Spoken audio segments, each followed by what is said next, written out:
Adidas didn't just try to beat its competitors like Nike. It tried to replace humans entirely in the making of its products. A global brand built on sport, culture, streetwear, identity, and the iconic three stripes, decided that people were the problem standing in the way of progress. Factories were too slow, workers were too expensive, human mistakes and variability cost too much money and time. So, Adidas made one of the boldest moves in modern manufacturing history: remove humans from the equation as much as possible. They invested in fully automated factories called Speedfactories. Robots, advanced knitting machines, 3D printing elements, and computerized systems designed for speed, precision, and total control. It sounded like the inevitable future of how brands would operate. Clean, efficient, independent of distant low-wage labor networks and shipping delays. No more dependency on human workers halfway across the world. But within just a few years, Adidas quietly shut the entire experiment down. Not because the robots couldn't move or assemble parts, but because they couldn't replace the complex, adaptive, flexible reality that humans bring to shoemaking. This is the unflinching story of why trying to erase humans almost broke Adidas's system, and what it reveals about the deeper psychological, manufacturing, and human truths behind the shoes and accessories we wear every single day. The brand that sells belonging and culture learned the hard way that meaning still needs people. Adidas was built differently from the very beginning. In 1949, Adolf "Adi" Dassler created his own company after a bitter family split with his brother Rudolf, who went on to found Puma. Adi focused purely on performance engineering. He obsessively designed shoes for athletes, lighter, with better grip, superior support, and innovations that helped break records. His breakthrough wasn't just technical. To make his shoes stand out in photographs from the stands, Adi tested different numbers of stripes on the sides: 2, 3, 4. He discovered that 3 showed up most clearly and distinctly. That practical decision became the legendary 3 stripes trademark, one of the most recognizable symbols in all of sport and culture. Adidas became known as the brand with the 3 stripes. Athletes wore Adidas and achieved greatness. The brand powered Olympic moments, football legends, and eventually crossed over into mainstream culture in powerful ways. In the 1980s, hip-hop icons like Run DMC turned "My Adidas" into a cultural anthem, cementing the 3 stripes as a badge of authenticity, street credibility, and realness. Over decades, Adidas evolved beyond pure performance. It became heritage mixed with creativity and belonging. The trefoil logo and 3 stripes signaled more than just functional gear. They represented a lifestyle, a tribe, a sense of cultural alignment. It looked like a brand powered by innovation, legacy, and deep human connection. Consumers didn't simply buy shoes for running or playing. They bought into an identity. The illusion was strong. This was a company succeeding through superior engineering and authentic cultural resonance. By the mid-2010s, Adidas faced growing pressures common to the entire industry. Fast-changing fashion cycles demanded quicker responses. Rising labor costs in traditional Asian manufacturing hubs, long shipping times across oceans, and the need for more customization and localized production to compete with cultural giants like Nike pushed the company toward radical ideas. In 2016, Adidas launched something genuinely revolutionary: the Speedfactory. These were highly automated production facilities, first in Ansbach, Germany, in partnership with manufacturing specialist Uxler, and then in Atlanta, Georgia, in the United States. Robots, advanced computerized knitting for uppers, 3D elements, automated cutting, and assembly systems took center stage. The core vision was ambitious and forward-looking: produce shoes much faster, in days rather than months. Bring manufacturing closer to key consumer markets in Europe and North America. Reduce heavy reliance on distant, low-wage labor networks. Minimize human inefficiencies, such as fatigue, variability, strikes, or quality inconsistencies. Create a more responsive, agile system capable of small batch and even personalized production, especially for knit-upper running shoes like those incorporating Boost technology. Adidas talked about building a potential global network of such factories. The Speedfactories represented a bet on Industry 4.0, where technology would liberate brands from the messiness and vulnerabilities of traditional global supply chains. It was hailed as the future, precision without the human element slowing things down. At their peak ambition, the two facilities aimed to demonstrate that automation could handle meaningful volume while delivering speed and flexibility that ocean-shipped mass production from Asia simply couldn't match in responsiveness. It failed, quietly but completely. By November 2019, Adidas announced it would shut down both Speedfactories, with production discontinued by April 2020 at the latest. The company did not frame it as a dramatic defeat in public statements, but the reality was clear. The bold experiment in replacing humans with advanced automation in Western locations had not delivered the scalable, cost-effective results hoped for. The robots could perform certain repetitive tasks with impressive precision and speed, particularly on specific knit-upper running shoes. Small batches could be produced faster locally. Yet the deeper problems emerged quickly when scaling or expanding beyond narrow product lines. Shoemaking is extraordinarily complex. A single athletic shoe can involve anywhere from 60 to 80 individual operations. Materials behave unpredictably. Fabrics stretch differently, adhesives react variably, tiny adjustments for fit, comfort, and durability require real-time human judgment and improvisation. Robots excel at identical, rule-based repetition on fixed designs, but they struggle with the flexibility needed for the full breadth of a brand's lineup. Frequent design changes, material variations, and problem-solving when things don't align perfectly. Reconfiguring robotic systems, vision technology, and programming for every new variation proved time-consuming and extremely expensive. Costs were another major issue. Building and maintaining the high-tech facilities in high-wage countries like Germany and the United States added layers of expense that traditional high-volume Asian production avoided. Economies of scale, established supplier ecosystems, and deep manufacturing know-how concentrated in Asia were hard to replicate quickly in new locations. The limited output, focused mostly on certain running shoes, couldn't justify the massive investment when compared to the flexibility and cost structure of existing global networks. Adidas ultimately decided to transfer the Speedfactory technologies and learnings to two supplier partners in Asia, Vietnam and China, where the know-how, supplier base, and scale already existed. The company would focus instead on modernizing its broader supplier network and continuing developments like 4D printing elements. The Western Speedfactories affected a relatively small number of jobs, estimates around 160 to 200 positions, but the experiment highlighted how difficult it is to fully automate the nuanced, adaptive reality of footwear manufacturing at meaningful scale. The collapse wasn't because automation is impossible. It was because real-world complexity, cost realities, and the limits of rigid systems expose the gap between the vision of a human-free factory and the stubborn practicality of producing millions of varied shoes that consumers actually want to identify with. So Adidas went back, not to some idealized past, but to the messy, proven reality that actually sustains major brands. Like Nike and most competitors, Adidas relies overwhelmingly on global outsourced manufacturing networks rather than owning factories itself. Recent data from Adidas' own reports shows that in 2024 and 2025, over 92% of its total production volume came from Asia. Vietnam remained the largest sourcing country at 27% of total volume, followed by Indonesia at around 18 to 19%, and China at 16%.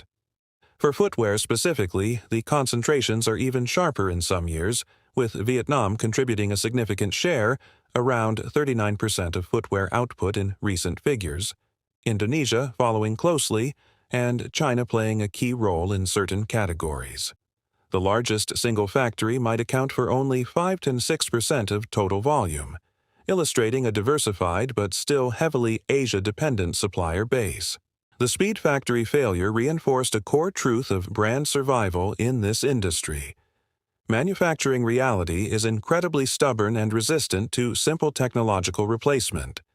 Labor cost differences, deep pools of skilled, or at least experienced, human workers, flexible supply ecosystems, and the ability to handle high-volume complexity at lower costs still give Asian production networks a massive advantage for scale. Automation has value for prototypes, small runs, or specific processes, but fully displacing the human layer across a broad product range proved far harder and more expensive than anticipated in high-wage environments. Brands constantly optimize by shifting production to where the balance of cost, capability, and flexibility works best. Yet, Adidas didn't survive and grow simply by doubling down on outsourcing. It strengthened what machines could never fully replicate: its cultural positioning. Adidas sells performance, yes, but more powerfully, it sells culture, alignment, and belonging. Through collaborations with artists, musicians, designers, influencers, and street icons, it creates limited drops, scarcity, and hype cycles. The three stripes serve as a versatile canvas for self-expression across football pitches, hip-hop stages, fashion runways, and everyday streetwear. You don't just wear Adidas to perform better physically. You wear it to signal taste, tribe, creativity, and identity. It blends heritage with contemporary cool, stories, imperfections, and a sense of community that feels distinctly human. This is the hidden mechanism that kept the brand resilient even when its automation gamble didn't pay off. Here is where the story becomes psychologically profound, the layer that reveals how brands truly endure. Adidas learned through expensive trial and error that you can attempt to automate production, but you cannot automate identity, meaning, or emotional connection. People do not form deep, lasting attachments to flawless mechanical systems or perfectly consistent robot-made objects alone. We connect with stories, culture, shared human experiences, creativity, and even a certain authentic imperfection. A robot arm can stitch or knit a shoe with mechanical precision, but it cannot infuse that object with the feeling of cultural relevance, tribal belonging, or personal transformation. Shoes and accessories function as powerful psychological objects. They are not mere functional items for covering feet or completing an outfit. They become extensions of identity, signals we use for impression management, social signaling, and projecting who we are or who we aspire to be. In a world full of uncertainty and fragmentation, brands like Adidas offer ready-made shortcuts to belonging and self-expression. Wearing the three stripes helps people feel part of something larger: a creative tribe, a heritage of performance, a cultural moment. The Speedfactory represented a mechanical, efficiency-driven solution to a fundamentally human challenge. But the real value in the marketplace isn't locked inside the physical materials or assembly process. It lives in the meaning consumers attach to the product. That meaning emerges from repeated cultural exposure, collaborations, community narratives, and the emotional loops created when people see others like them wearing and living the brand. Repetition builds subconscious associations. Scarcity and drops trigger desire and social validation. The object, the shoe, becomes a carrier for identity. Adidas returned to emphasizing culture after the automation setback underscored this reality. Brands survive decades not primarily through superior manufacturing technology alone, but through mastering the psychological systems that make people repeatedly choose them and identify with them. The experiment failed technically in some ways, but it highlighted the enduring power of human-centered meaning-making. And then there is the critical, often overlooked layer, the human reality and cost behind the products that carry all that identity and culture.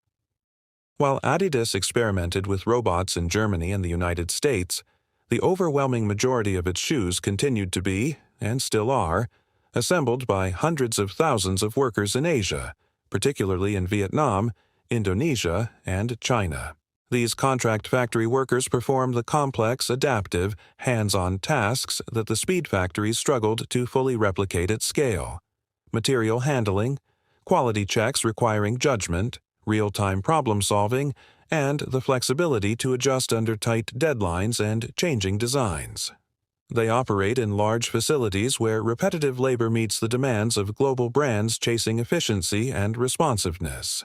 Conditions in the industry have seen improvements over the years through audits, codes of conduct, supplier monitoring, and some investments in worker voice programs, such as grievance hotlines and apps like Wovo, where thousands of complaints are logged and resolved annually.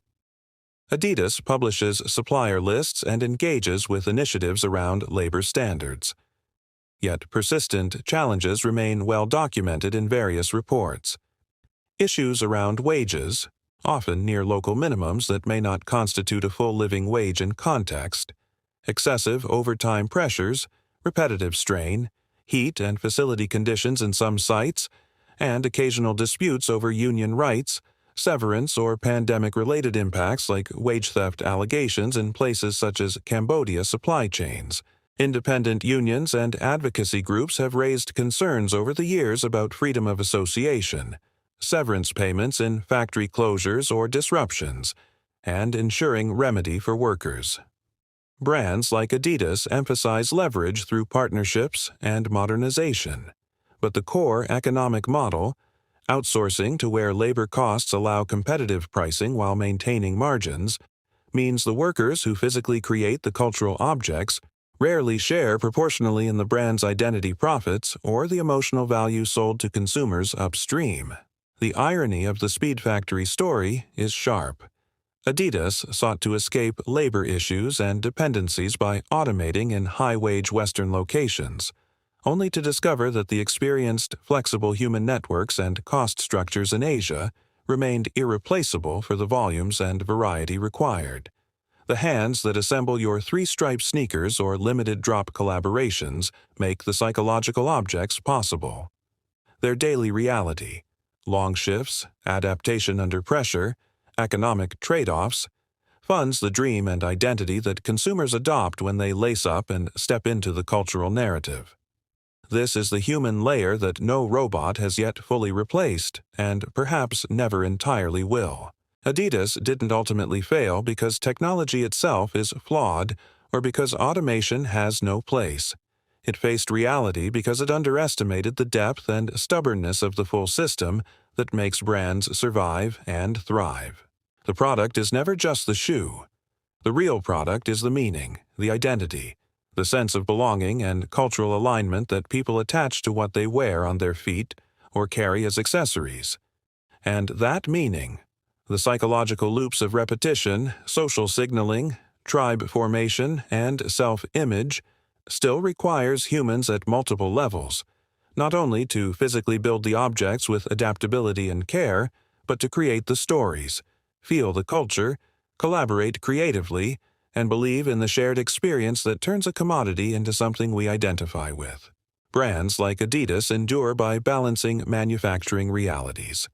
Global outsourcing, constant optimization of costs and locations, incremental technological upgrades, with sophisticated identity engineering. The Speedfactory was a reminder that chasing a fully controlled, human-minimized system risks losing the very soul and flexibility that keeps consumers emotionally invested. Your Adidas sneakers or accessories carry far more than cushioning, style, or the three stripes. They carry layers of history, engineering ambition, decades of global labor networks shifting in search of efficiency, cultural collaborations, and the quiet, ongoing human effort of workers whose faces and daily realities remain largely invisible to the end user. The brand survived the automation gamble. It adapted by leaning back into what humans do best. But the system as a whole continues. Outsourcing, identity building, repetition, and the human costs that make it all possible. Wear the shoes, signal the identity, but know the loops you're stepping into, because the brands we choose to become part of our psychology shape us in powerful ways. Yet they are built on systems far more complex, imperfect and human-dependent than any single technological fix can master. It survived, but not by replacing humans, by remembering, in the end, why we still need them. On the factory floor, in the creative process, and in the emotional connection that makes us keep coming back.